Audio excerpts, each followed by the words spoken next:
How do you even approach anger and resentment when you're grieving? And I'm talking about the overwhelming feelings of frustration and sometimes rage that may leave you feeling guilty afterwards. So let's walk together and I'll identify how anger can manifest itself in your grief, and I'll give you the one question you can ask yourself that releases the anger and dissolves it away.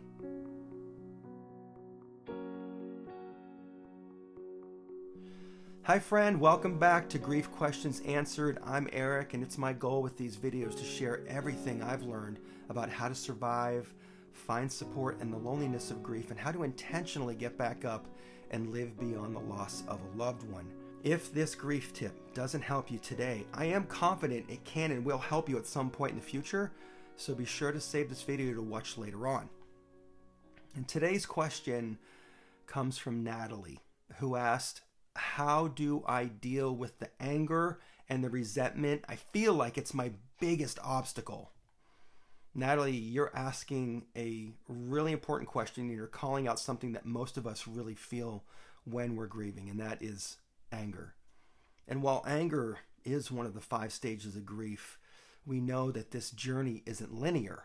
And so we're going to feel it at all different times. And it's more probable that we move through some or all of the stages of our grief in our own way. Anger is thrown in the mix, and when we're not expecting it, it really hits us, right? Then afterwards, we actually may feel guilty for being angry in the first place. I know that when I lost Zoe, I had a really hard time with my anger. It's not so much with Zoe taking her life, although I did have a couple of moments when I was angry at that. But most of my anger was with other things that I saw or experienced during my grief, especially the deep grief. I'm talking about things like seeing a dad being able to do things with all of his children who were grown up and not being able to have that. Or seeing 2 little girls that were sisters and feeling really angry that Zoe's older sister was robbed of this relationship for their adult life. It was even when I'd see a dad celebrating a milestone with his daughter. All of it, didn't matter what it was, gave me an angry, sinking feeling in my gut. And I know I have more examples, and so I hope you can see that anger can manifest itself in different ways for each of us. Maybe for you, you feel like you need to blame someone else for the loss, even if it really isn't their fault. For instance, maybe you're blaming a doctor for not saving your loved one. Another way is that sometimes you feel angry at the person who actually passed away, especially if you believe the death could have been prevented.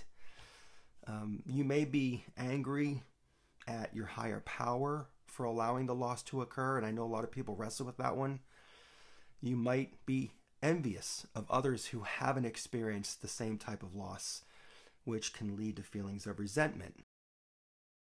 Grief can make you feel helpless and frustrated, which can turn into anger when you can't change the situation or even turn the clock back as much as you want to. And lastly, you may become angry at yourself or others for not understanding your pain and your grief. And so any one of those can show up. And so here's the thing. It took me a while before I recognized that my anger was also an obstacle for me. But it was also a time when I realized that the anger was actually secondary to something else that I was really feeling here. And it was fear. When I thought about what made me angry in those moments that I just described, it almost always led to the fact that I was afraid of losing something else in my life. Zoe's loss was so huge, and so of course I was afraid of losing more. We all are after the loss of a loved one. I was angry with how I was healing because I wanted it to go faster. And the truth was that I was just afraid of losing myself in the grief even further. And so, Natalie, when you think of the things that make you angry, I invite you to ask yourself, what am I afraid of losing right now? And go easy on yourself when you answer that question, because most likely you're going to feel guilty about feeling angry in the first place. And that's okay, it's normal. If anybody feels guilt, especially if it's just guilt in general or because you're angry, I invite you to watch the video I did on releasing guilt, and I'll put the link in the description below. But please use the answers to that question above to help you heal. What are you afraid of losing now? And then what do you need to do to address that fear head on? If you're struggling with that, we should definitely talk. As always, I hope this helps. Do you have a question about grief that I can answer for you? Let me know in the comments below.